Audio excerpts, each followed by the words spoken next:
I was going to suggest, I don't know if you do this kind of thing on your show, but do you want to try a remote viewing session? Like, sure. You do it?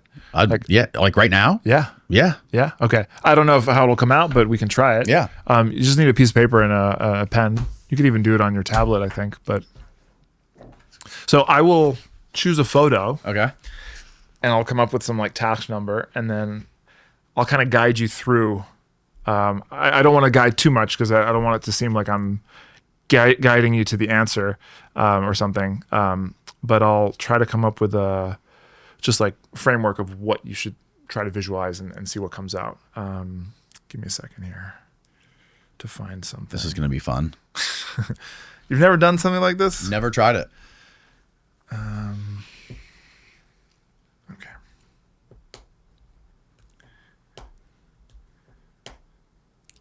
I'm gonna save this. Remember when David Morehouse was showing us the Titanic thing, Steve, where he was pulling up the like all the remote points of the Titanic, like on the ship, and people were remote viewing the Titanic sinking.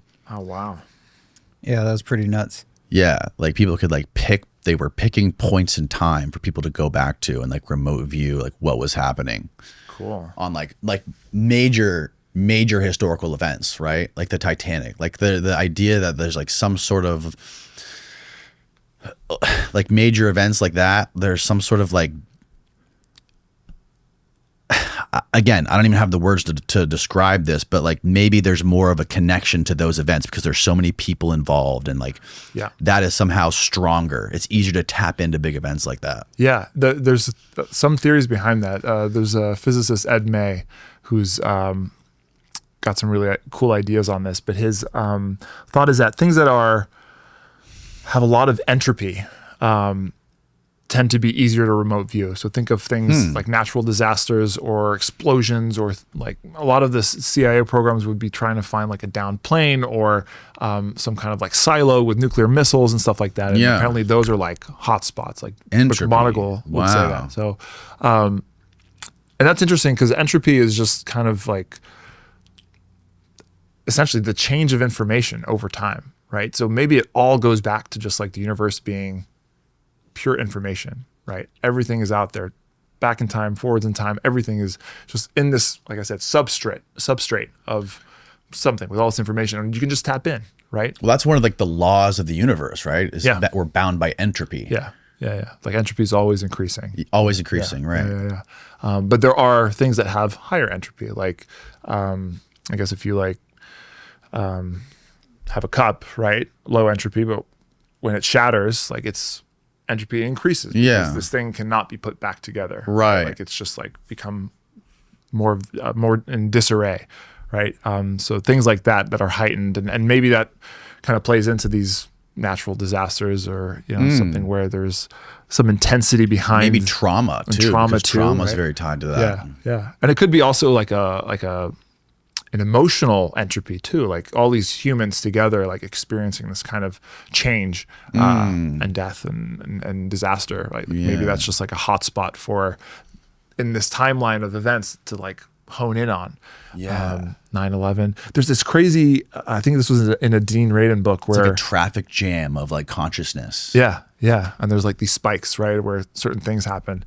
Before 9/11, wasn't there like the manifests of all the planes were like notoriously, or not notoriously, weirdly empty compared to normal days. Like there were a lot of, like the planes were emptier than they. I didn't know that. Yeah.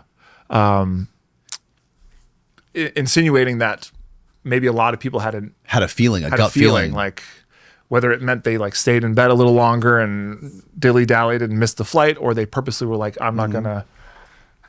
There we go. The 4 hijacked planes on September 11, 2001 were all underbooked and flew with passenger numbers well below their capacity. Wow. Well, it could have been because of the terrorists. They chose the flight specifically because of the lower passenger loads would make it easier, right?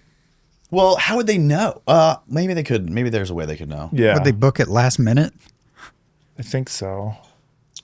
The Boeing 767 had a capacity of 158 passengers, but was carrying only 81. Wow. Yeah, that's an empty plane. That's significantly low. You never think about that, right? You always kind of think of these packed planes. I've never been on a flight that's well. They were empty. also all cross country flights too, which is why they picked cross country flights because they knew they'd have to have full tanks. Yeah, a lot of fuel, right? Crazy. Allegedly. Yeah. Anyways, all right. So I have a random number here that I generated with Google Random Number Generator for my task number. Okay. So and I have an image chosen. So I've made this intention. No, that I've chosen. It's. I'll show it to you after we do this. Okay. It's on my phone. I saved it as a photo. I said this is going to be the photo that I'm showing Danny after our session. Okay. Right? So what you'll do, and actually maybe I should just. Do you have another piece of paper? I'll just show you an example. Just give me a writing device. So I'll write down. I'm just going to do an example. 1, 2, 3, 4, 5, 6, and then as soon as I'm done writing this, I'll just put my hand here and whatever comes out, comes out. Okay. And I'll kind of like, and I want you to try to do this, like hover your finger over this and write 2 things. Okay. Kind of a feeling you get from it, whatever you want to describe, and then a gestalt. And we'll call that, just think of it as like a category. I don't want to front load you here, but just think of just a general, don't even try to think what would Nelson choose. Just think of like, what am I feeling? Right? Don't try to game it. And it's hard to do because you're going to inevitably think like, oh, Nelson sat down and chose a photo. What did he think of? Was it random? Did he think what I was going to think and that's why he chose it? Don't think of that. Just try to feel like, oh, it's this, like a general theme. General theme. It doesn't even have to be right. Like this is just to get things going. Then once you just put that out, then I want you to start describing. Can you give me an example of like what that would be, like a theme? Sure. And we'll maybe keep it in a general genres here. Like it could be a structure, could be a life form, could be a landscape, could be, energy, whatever, something like that. Okay. So once you do that, then I want you to describe colors. Intuit what you feel. Sounds, smells, tastes even. And there could be nothing, but try it. Tastes. Dimensions, right? Like shapes of things. Okay. Movement. Temperatures, stuff like that, right? Sounds. I already said that. Okay. Okay. And then once that's done, a sketch. Just whatever. It doesn't even have to match necessarily what you write here, but just whatever your hand decides, whatever's coming to mind. There's a lot of that. It could just be scribble. Yeah, but with a little, not so scribbly as this, but maybe try to... A little bit more attention to it? Okay. Yeah. And then when you're done, just write end, and that's it. End. Okay. To like you have to walk me through it again when I do it. Yeah, I'll guide you a little bit. Okay. All right, so, and maybe make your paper vertical, just so you have a little more room. Okay, so the number is 556 784, and go draw your ideogram.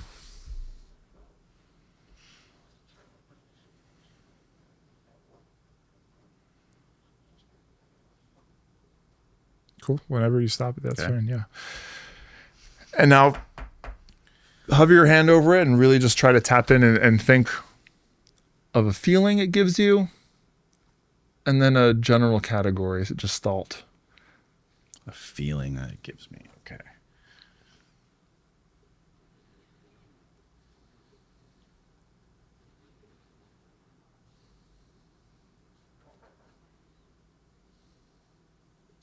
Okay. Just write it down.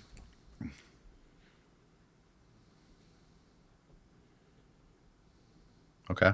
Okay. And then a gestalt. The category of what it might be. Okay. Okay. All right. Now colors.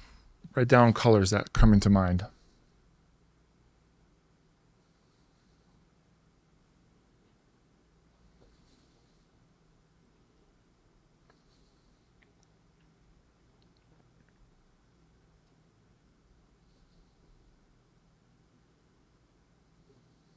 And keep going until there's, maybe you're good. You can go on to the next one. Sounds.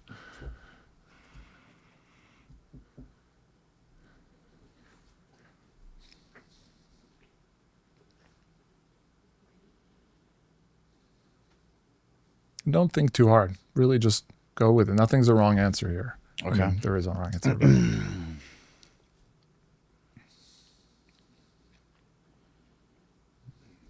Sounds. I don't know. Okay. If it's not coming to you, just go on to something else. Smells, shapes, dimensions, movements, anything.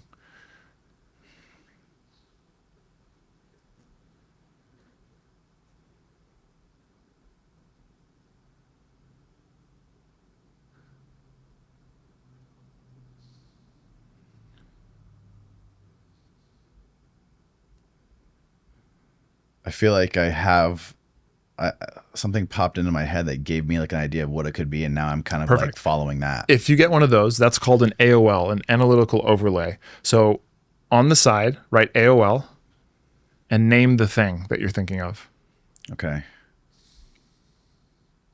Okay. Okay. Put your pen down. Okay. Just take a beat. The point of that is to like get it out of your head, because it's easy to get stuck on a thing and be like, that's what it is. I'm going to describe it now. And now everything I'm saying is like reinforcing it. Right.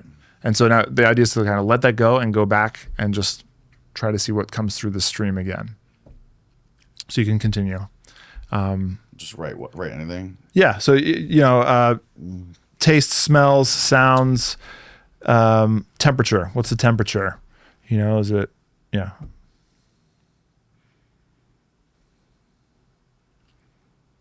feelings even that are coming up. Supposed to be like looking at it, and not even just a feeling that comes. Like if you were to write down any color right now, like you're going to write something down. Where does that come from? It's an intuitive thing. Like it came from somewhere. That's kind of the idea here, is that like if you're trying just to write like freehand what comes out, like something will come out right from somewhere. Okay. And the more mindless it is, like the more like where did it come from, right? Right.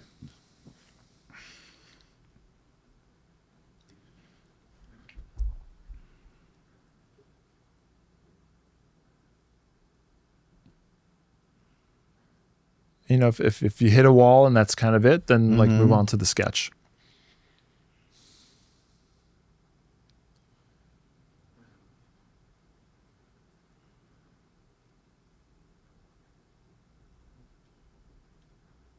Okay.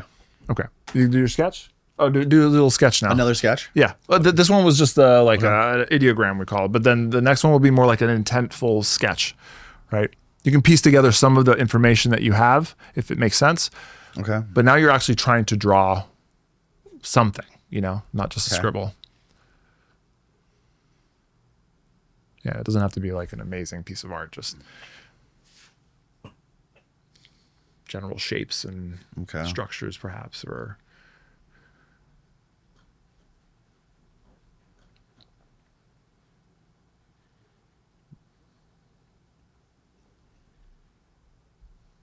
okay. All right, and just write end somewhere on the bottom. Okay. Voila. All right, let's see what you got. It's like a bird. Okay. All right, and what do you have? You have so you had life form, animal. Yep. Okay. Then your colors, you had orange, white, you had walking, smelling, predator. AOL was your bird. And then what does it say here? What's that? Cold, red, evil, good vision. Good vision. Okay. I don't know why. Why. So you clearly had like you went down a rabbit hole. A rabbit hole. This is what it was. Okay, not even close. How would you rate that on a scale of 1 to 10? 0. 0. And this happens often. And it's hard like to pull information in without like getting fixated on a thing. And even when you do get fixated on a thing, how do you let that go and just like focus on the stream? Right. And sometimes I've done this with people and they have like insane sessions where they're like, they drew the thing or like a lot of components matched. And I've had other ones that just don't quite, or you look at it and you're kind of like, well, you said white and orange. Well, I mean, the general colors there, I say are white and orange. Yeah, that's true. Is that true. something? Interesting. You drew somewhat of a beak there. Is that maybe like kind of what, like if you were tapping into this at all, but then on the flip side, is this just like us trying to fit this? Exactly. Yeah. And that's where like in a session like this, I really wouldn't give much to it.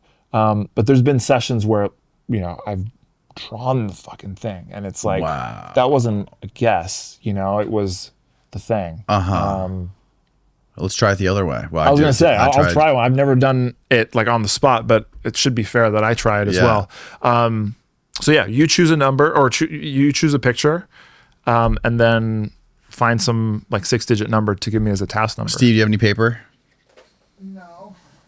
I can get some. Yeah, grab some paper real quick. Should I do it on my phone with the generator thing or what? Sure. Yeah. Or you can. I don't want. What is it called? What is what called? What do I search for the generator thing? Oh, you can just do like a Google image generator. Yeah, I feel like Random? Sure. Yeah. The psi ability works best when there's like no bias. Okay. And that's why with the remote viewing stuff. Sorry, I'm talking away from the mic. That's why when there's the best remote viewing projects are set up so that they're like blind, double blind. Right. That's the best. Okay. When people are like, can you remote view my future? That's hard to do because now I suddenly, I don't know much about you, but I know something about you, and I know you live here, and like I can already, I already have it front loaded with information, so it's not biased at all. But then the question is like, well, if you're psychic, you're psychic. Like, can't you? Why are there all these limitations? I don't know the answer to that. Hand me the pen when you're. Oh yeah. This isn't going to be much fun for the listeners, right? Okay, this is a random image generator. Okay. AI image generator. Cool. So It's not even a real generate thing. random AI image. Sure. Oh, great. Enter all your info. Give me your credit card info. Yeah, exactly, right? Try this one. Okay, here's a different one. Okay, number of pictures, 1. Hit generate pictures. Okay. I got the picture, but there's no number associated with That's it. fine. You can just make up a number. Make like up a number. write a 6-digit number on the paper 6 that digits. you're deciding is going to represent this photo. Okay. Let me see your pen.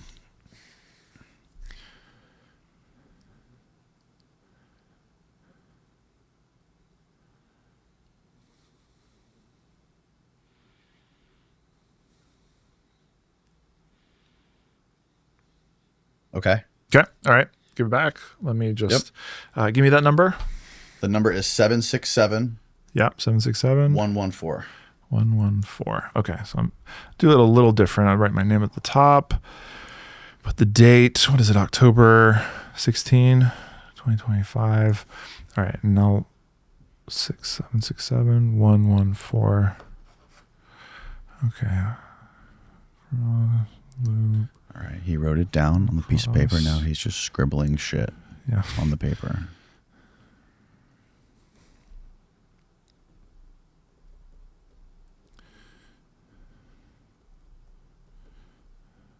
I'm not going to say anything yet until I get stuff out here.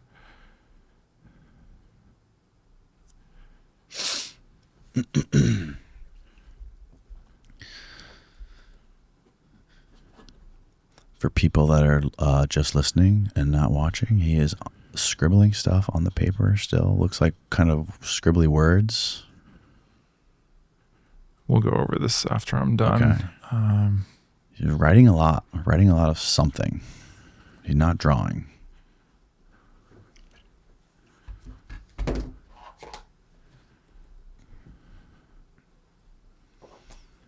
There's no way he's going to figure out what this image is.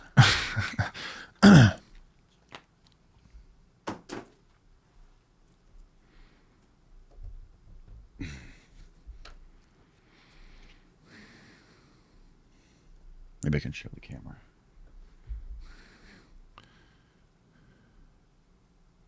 Is it focused, Steve? Can the camera see my image for the audience? Oh, I was on the wrong camera. No, it's not. It's blurry. Put your hand. Like cover up his. No, behind it. Cover up his face. Oh, I can't see I can't see you. Can I prop it up? It's all right. Oh, Oh, yeah. there I am. Hi.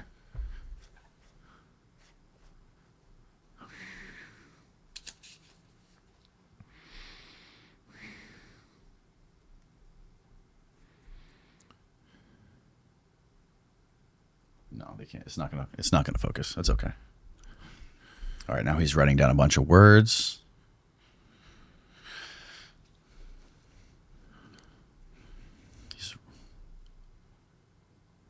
He's tapping into the muse right now.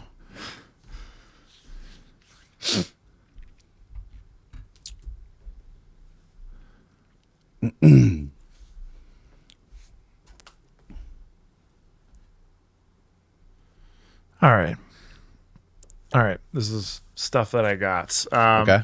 Before you show me, I'll just say what I got. And it's, again, I haven't done this in a while. It could be a total whiff, but Okay. that's the idea. And you know, I'm sure David Morehouse does this way more formally. You're talking on the mic. Oh, sorry. Yep. Yeah. But this is kind of the shorthand version that I do. I don't do it much anymore. Okay. I do it in some cases just to like see if I still have it. And there was a time when I would do this every day. Chris would do it as well every day. We were training it, and we would get better at it. Right. It's one of these skills, just like memory, where you get better at it. There's actually a phenomenon with it where at the beginning you have insane hits, like really good sessions, and then there's like a fall off. I don't know if it's because you like start to overthink it or something. Right. Or have this false sense of confidence. But then through practice you can get back up to better. Anyways, I'll stop delaying here. All right, so some of the colors here, I don't necessarily do it in order in colors, sounds, smells like that. Right. But I have like black, green, dark green, leafy, jungly, wet, damp, rain, overhang. I started to write trees here because I had an AOL there, but I wrote that down. Then reaching up, closed, overarching, bleak, dreary, brown. I wrote down waking, evil, breaking through, flaky. And then I started to try to hone in on some other things here. Filled, damp, evil, low light, empty. It started like, it's just like a very dark kind of, scene, hole, tunnel, guided path, black, brown, green, dark shades. That's kind of what I got. And then my sketch, it's not much, but I had some kind of like pathway through something with some like vertical elements to it with some kind of like roof overhang there. I don't know. What do you got? Your descriptions were pretty spot on. That's what it is. Oh, interesting. Okay. Let's see. It's a very dark, dreary, dark green, brown, black scene of two crows floating on like a brown suitcase type chest in the ocean. Yeah. I definitely picked up on the dreary, the wet, damp, the overhang being the clouds, perhaps. My sketch was not on par at all.